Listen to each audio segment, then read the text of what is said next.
دکھاؤں گا، لیکن آپ سے کہنا چاہتا ہوں ان میں سے کتنے لوگ ہیں جن کو وضو کرنا آتا ہے، جن کو غسل کرنا آتا ہے؟ بڑی معذرت کے ساتھ 3-4 بچوں کے باپ ہونے کے بعد بھی آج تک ان کو غسل کرنے کا طریقہ نہ آیا۔ میں آپ سے پوچھتا ہوں جو پوری زندگی غسل نہ سیکھا وہ کیسا مسلمان؟ جس نے پوری زندگی وضو نہ سیکھا وہ کیسا مسلمان؟ جس کو کلمہ بھی پڑھنا نہ آتا ہو وہ کیسا مسلمان؟ میرے عزیز، میرے بھائیو، ہمارے سروں پر موت کی تلوار لٹک رہی ہے اور ایک دن وہ آئے گا، جلد آئے گا، اور اللہ اکبر، اس میں کوئی رکاوٹ نہیں بن سکتا۔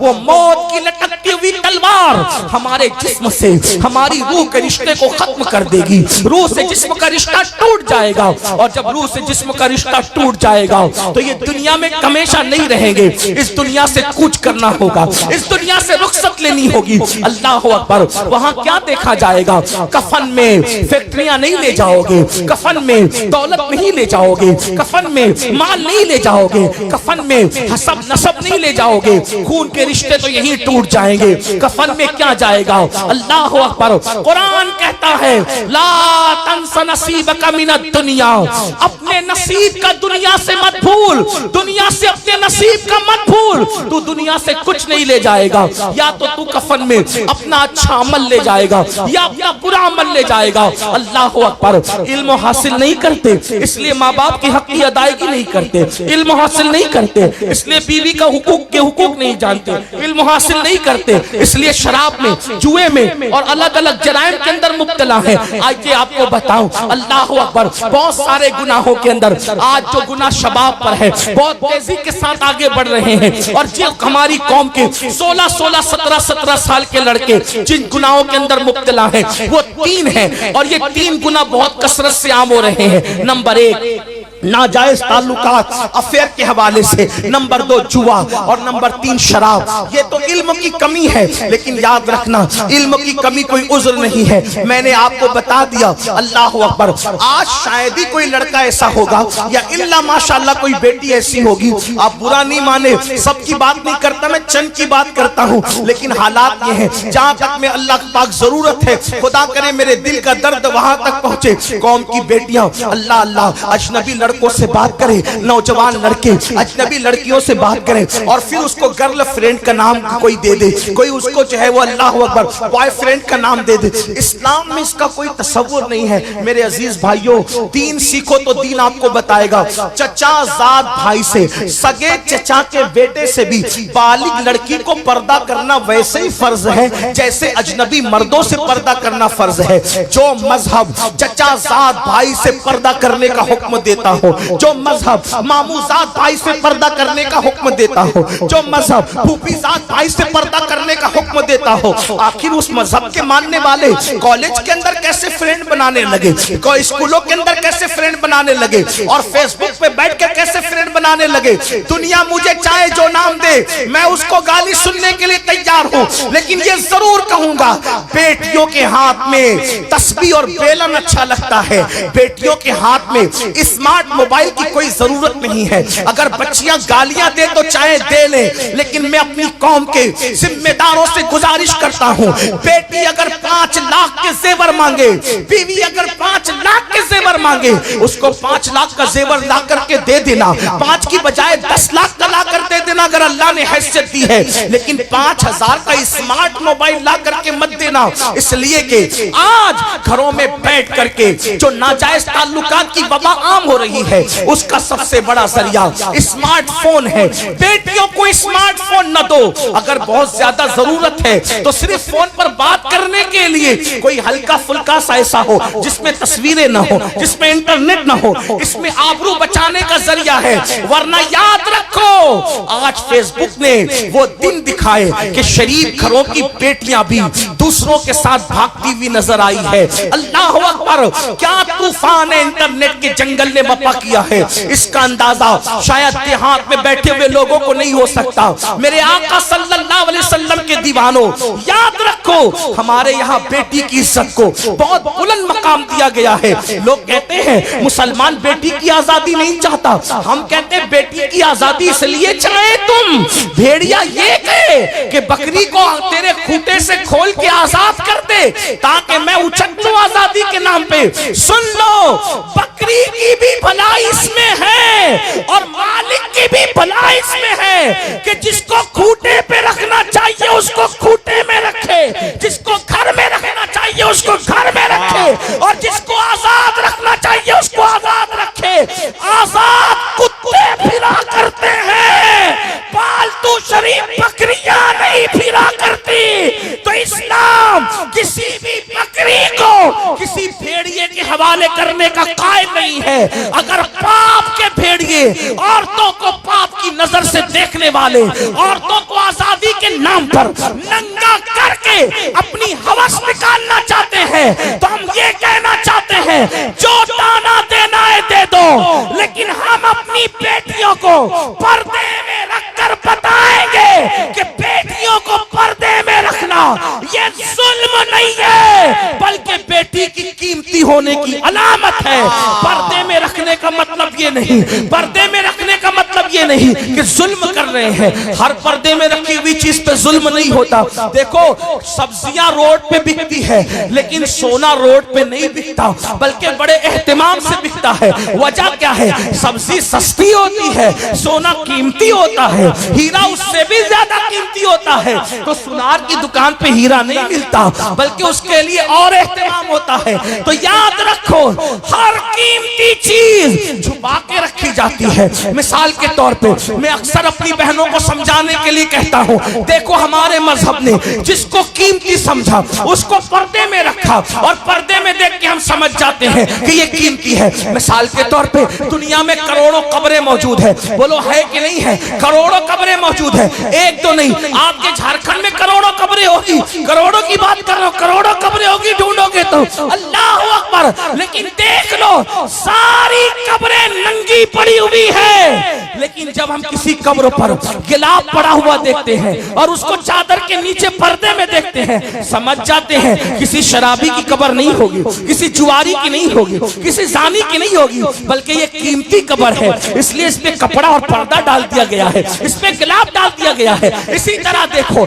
دنیا کی ساری مسجدیں بے پردہ ہے، لیکن جو مسجدوں میں سب سے افضل ترین مسجد ہے جسے کعبۃ اللہ شریف کہتے ہیں اس کو گلاب میں ڈھک کر کے بتایا گیا ہے۔ اور مسجدیں الگ ہے، دلی کی جامع مسجد کی عزت الگ ہے مگر وہ بے پردہ ہے، اور اللہ کے کعبے کی حرمت الگ ہے، اس لیے اس کو پردے میں کر دیا گیا ہے۔ پتا چلا ہر عزت کی چیز کو پردے میں کیا جاتا ہے۔ دیکھو دنیا میں کروڑوں کتابیں ہیں، ساری کتابیں بے پردہ پڑی ہوئی ہے، لیکن قرآن کو پردے میں رکھا جاتا ہے۔ جس کتاب کو ہم پردے میں دیکھتے سمجھ جاتے ہیں بخاری نہیں ہوگی، مسلم نہیں ہوگی، ترمذی نہیں ہوگی، ابن ماجہ نہیں ہوگی، سائنس ٹیکنالوجی الجبرا کی کتابیں نہیں ہوگی، یقیناً یہ اللہ کا قرآن ہوگا، اسی لیے اس کو پردے میں رکھا گیا۔ ساری کتابیں عزت والی میں بے عزت نہیں کر رہا ہوں، لیکن سب عزت والی میں جو عزت والی سب سے زیادہ کتاب تھی اس کو پردے میں رکھا۔ پھر دیکھو انسان دو چیزوں کا مجموعہ ہے، ایک اس کا جسم ہے، ایک اس کی روح ہے۔ اللہ اکبر، روح انسان کی زندگی کا سر چشمہ ہے۔ جب تک روح ہے تب تک انسان اسٹیج پر، جب تک روح ہے تب تک محفل میں، جب تک روح ہے تب تک پارلیمنٹ میں، جب تک روح ہے وہ وزیر ہے، جب تک روح ہے وہ امیر ہے، جب تک روح ہے وہ عزت والا ہے، جب تک روح ہے وہ عالم ہے، جب تک روح ہے وہ خطیب ہے، جب تک روح ہے وہ پیر ہے۔ لیکن روح نکل گئی تو لوگ یہ نہیں کہتے پیر صاحب کو اٹھاؤ، عالم صاحب کو اٹھاؤ، ایم ایل اے صاحب کو اٹھاؤ، ایم پی صاحب کو اٹھاؤ، نہیں، لوگ کیا کہتے ہیں میت کو اٹھاؤ، میت کو نلاؤ۔ پتا چلا جب تک روح ہے ساری ڈگری اور القابات سلامت ہے، روح نکل گئی میت کے سوا کوئی اور نام نہیں۔ تو پتا چلا روح کتنی قیمتی ہے، اور انسان دو چیزوں کا مرکب ہے، جسم اور روح کا۔ پتا چلا روح قیمتی چیز ہے، جسم کو ظاہر کیا اور روح کو اندر چھپا لیا، یعنی کہ پردے میں رکھا کیونکہ وہ زیادہ قیمتی تھی۔ اسی طرح مذہب بھی دو چیزوں کا مجموعہ ہے، ایک ہے عمل، ایک ہے عقیدہ۔ عمل کے بغیر کوئی مسلمان ہو سکتا ہے، عقیدے کے بغیر مسلمان نہیں ہو سکتا، اس لیے عمل کو ظاہر رکھا اور عقیدے کو دل میں چھپا لیا۔ تو ہر چیز جو بہت زیادہ اہم تھی اس کو پردے میں رکھا، بلکہ اب کہہ لیں کہ مخلوق کو بے پردہ کیا، اور مخلوق بنانے والا خالق خود اپنی شان کے مطابق پردے میں۔ پردہ ظلم ہے، اگر پردہ ظلم ہوتا تو خلاق کائنات پردے میں کیوں؟ پردہ ظلم نہیں ہے، پردہ تو عزت والوں کی علامت ہے، پردہ تو وقار والوں کی علامت ہے۔ اس لیے عورتوں سے کہتے ہیں جو ظالم ٹی وی پر آ کر بھونکے کہ عورتوں پہ ظلم ہو رہا ہے پردے کی وجہ سے، ان سے کہو ظلم تمہارے یہاں ہو سکتا ہے، ہمارے یہاں عورت قیمتی ہے۔ کتنی قیمتی ہے؟ ہمارے یہاں عورت کا دوسرا نام سیدہ فاطمہ ہے، ہمارے عورت کا دوسرا نام سیدہ زینب ہے، ہمارے عورت کا دوسرا نام عائشہ صدیقہ ہے، ہمارے عورت کا دوسرا نام خدیجہ الکبریٰ ہے۔ اور اگر سمیٹ لیں اس کو، عورت کا نام یا تو ماں ہے، عورت کا نام یا تو بہن ہے، عورت کا نام یا تو بیوی ہے، عورت کا نام یا تو بیٹی ہے۔ چار روپ ہے عورتوں کے، ماں ہے، بہن ہے، بیوی ہے یا بیٹی ہے۔ اب اندازہ فرمائے اگر وہ بیٹی ہے تو بیٹی کو رسول اللہ فرماتے ہیں جس کے گھر بیٹی پیدا ہوئی وہ خوشی کرے، وہ بیٹی اپنے باپ کے لیے جنت اور رحمت ہے۔ پتا چلا بیٹی بن کے پیدا ہوئی تو جنت اور رحمت، اور اگر جوان ہو گئی تو اللہ اکبر، جوان ہو کر شادی کر کے کسی کے گھر گئی تو آقا فرماتے ہیں نیک بیوی شوہر کے لیے جنت۔ اور اس کے بعد فرمایا جب کوئی ماں بن جائے عورت تو فرمایا الجنت تحت اقدام امہاتکم، کہ تمہاری جنت تمہاری ماں کے قدموں کے نیچے ہے۔ عورت بیٹی ہے تو جنت، بیوی ہے تو جنت، ماں ہے تو جنت۔ تو ہمارے یہاں جنت کا تصور یہ ہے، اور جنت ہمارے یہاں بے پردہ نہیں ہے۔ کہنے زندہ باد زندہ باد۔ جو جنت ہو وہ بے پردہ نہیں ہے، بلکہ جنت پردے میں ہے، اور اتنی پردے میں ہے کہ قرآن کہتا ہے اندا سدرۃ المنتہا، وہ کہاں ہے؟ وہ سدرۃ المنتہا پر ہے جسے جنت کہتے ہیں، یعنی جنت کو 7 آسمانوں کے پردے میں رہے، جنت کو 7 آسمانوں کے پردے میں رہے۔ اور ہمارے یہاں عورت جنت سے کم نہیں ہے، کسی کی یہاں اور کچھ بھی ہو سکتا ہے۔ لوگوں نے جوؤں میں ہارا اس لیے ان کو اہمیت ہو یا نہ ہو، لوگوں نے گم کر دیا انہیں اہمیت ہو یا نہ ہو، لوگوں نے ان کا سودا کیا اہمیت ہو یا نہ ہو، ہمارے یہاں تو بڑی اہمیت ہے۔ اس لیے تو پہلی بات یہ عرض کر رہا تھا کہ آج ناجائز تعلقات کے حوالے سے بہت زیادہ معاملات بڑھ رہے ہیں۔ نمبر 2 جوے کے معاملات، خاص طور پہ آج انٹرنیٹ پر جو جوا عام ہو رہا ہے، اور اس کو میں سمجھتا ہوں کہ نعت کی کلپ سنو، بیان کی کلپ سنو، کوئی کلپ سنو، اس پہ جنگلی رمی کا ایڈورٹائز ضرور آتا ہے، اس کی اشتہار بازی بہت کثرت سے ہو رہی۔ کوئی کہتا میں نے کروڑ جیتا، کوئی کہتا میں نے 2 کروڑ جیتا، کوئی کہتا میں نے اتنا جیتا۔ یاد رکھیں جوا یہ حرام ہے، اتنا سمجھ لیں۔ اور یہ جوا ایسے ہی ہے جیسے چوہا، سمجھے؟ جوا ایسے ہی ہے جیسے چوہا۔ مطلب کیا؟ جب کسی چوہے کو مارنا ہوتا ہے تو پنجرے کے اندر روٹی لٹکائی جاتی ہے، چوہا روٹی دیکھ کر آتا ہے، اور آنے کے بعد جیسی روٹی کھینچتا ہے تو روٹی منہ میں آئے یا نہ آئے لیکن پنجرے کا دروازہ بند ہو جاتا ہے، اور پھر چوہا ہمیشہ کے لیے اپنا وجود کھو دیتا ہے۔ ایسے یہ جوا ایک لٹکتی ہوئی روٹی کی طرح ہے جیسے چوہے کے لیے۔ یہ لالچ میں مت آؤ، ایزی منی کے چکر میں جو بھی پڑا وہ روڈ پہ آ گیا، راتوں رات کروڑ پتی بننے کے چکر میں جو بھی پڑا، جو پونجی تھی وہ بھی ختم ہو گئی۔ ایک تو پونجی گئی، اور اگر جیتا جوا میں تو اس کا کپڑا پہنا تو جب تک وہ کپڑا بدن پر ہے نہ دعا قبول ہے نہ نماز قبول ہے۔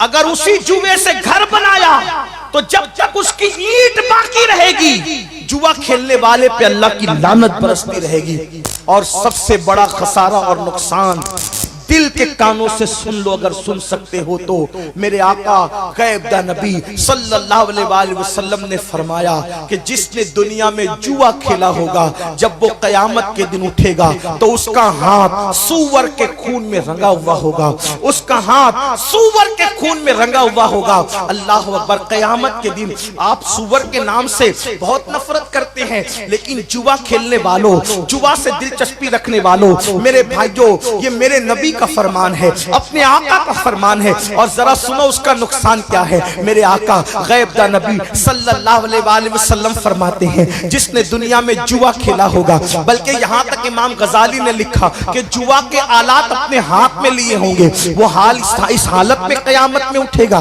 کہ اس کا ہاتھ سور کے خون میں رنگا ہوگا۔ اب سور کے خون میں رنگنے کا نقصان کیا ہے؟ قیامت کے دن ایک منظر یہ بھی ہوگا کہ میرے آقا اپنی امتیوں سے مصافحہ کریں گے، میرے سرکار اپنی امت سے مصافحہ کریں گے۔ یہی تو بات ہے، عاشقان رسول کے لیے محشر میں بھی ایک محشر ہے، قیامت میں بھی ایک قیامت ہے۔ اللہ اللہ، جب یہاں ہم جلسوں میں آتے ہیں تو علماء سے مصافحہ کرنے کے شوقین ہوتے ہیں، اور کرنا بھی چاہیے۔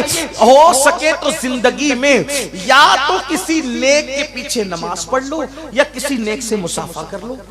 کیا ہوتا ہے جب نیک سجدے سے سر اٹھاتا ہے، حدیث پاک ہے توجہ کریں، جب کوئی نیک بندہ سجدے سے سر اٹھاتا ہے تو اس کے پیچھے جتنے کھڑے رہتے ہیں اللہ سب کی مغفرت فرما دیتا ہے، اور جب کوئی کسی نیک بندے سے مصافحہ کرتا ہے تو جس نے نیک بندے سے مصافحہ کیا اللہ پاک اس کی بھی مغفرت فرما دیتا ہے۔ ایک ظالم بادشاہ کی موت کے بعد کسی نے اس کو جنت میں ٹہلتے دیکھا، پوچھا کہ تیرا کیا حال ہے؟ اس نے کہا میں جنت میں ہوں۔ کہا دشمن خدا تو جنت میں کیسے؟ تو اس نے جواب دیا ایک مرتبہ امام حسن بصری کے ہاتھ چومے تھے، اسی کی وجہ سے اللہ نے میری مغفرت فرما دی۔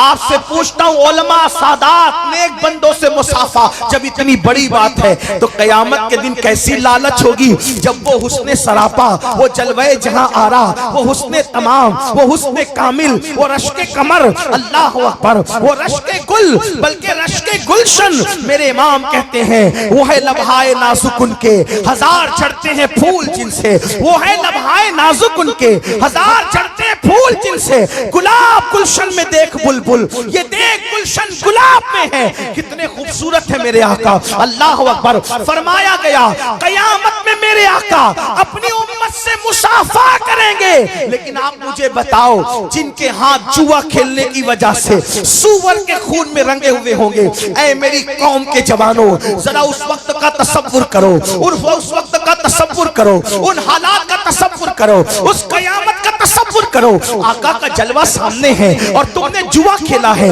اور ہاتھ سور کے خون میں ہے، تو کیا میرے آقا سے مصافحہ کر سکو گے؟ اس وقت کا پچھتانا کیسا پچھتانا ہوگا، اس وقت کی حسرت کیسی حسرت ہوگی، اس وقت کی تکلیف کیسی تکلیف ہوگی۔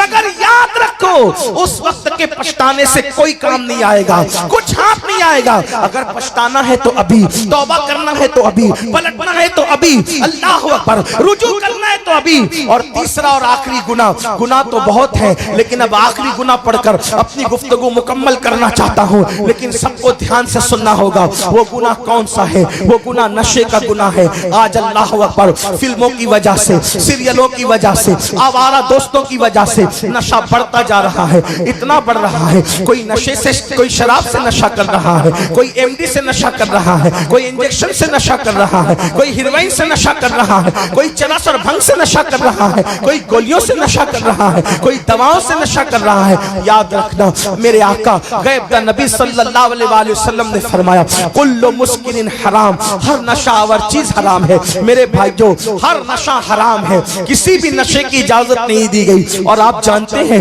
اللہ اکبر کتابوں میں لکھا ہے عبد الملک ابن مروان کے دربار میں، مروان کا بیٹا عبد الملک جب وہ بادشاہ بنا اس کے دربار میں کفن چور آیا اور اس نے کہا میں نے کفن چوری سے توبہ کی۔ تو مروان کے بیٹے عبد الملک نے پوچھا اے کفن چور تو نے کیسے توبہ کی، کیوں توبہ کی، توبہ کرنے کی وجہ کیا ہے؟ تو اس نے بیان کیا ایک مرتبہ میں کفن چوری کرنے گیا تو میں نے کیا دیکھا کہ قبر میں نے کھولی، تو قبر کھولنے کے بعد کیا دیکھا کہ مردے کا چہرہ قبلے سے پھرا ہوا ہے، مردے کا چہرہ قبلے سے پھرا ہوا ہے اور اس کی قبر میں آگ بھڑک رہی ہے، اللہ اکبر، اس کی چیخیں نکل رہی ہے۔ میں حیران ہو کے بھاگا تو غیب سے آواز آئی آئی، اے بندے پوچھتا نہیں کہ اس کا چہرہ قبلے سے کیوں پھرا ہوا ہے، اس کی قبر میں آنکھ کیوں بھڑک رہی ہے؟ تو میں نے پوچھا کیوں بھڑک رہی ہے؟ تو کہا یہ نماز میں سستی کرتا تھا، یہ نماز نہیں پڑھتا تھا، اس لیے اس کا چہرہ قبلے سے پھرا ہوا۔ مجھے یہ حکمت سمجھ میں آئی، بے نمازی کا چہرہ قبلے سے پھرا ہوا کیوں؟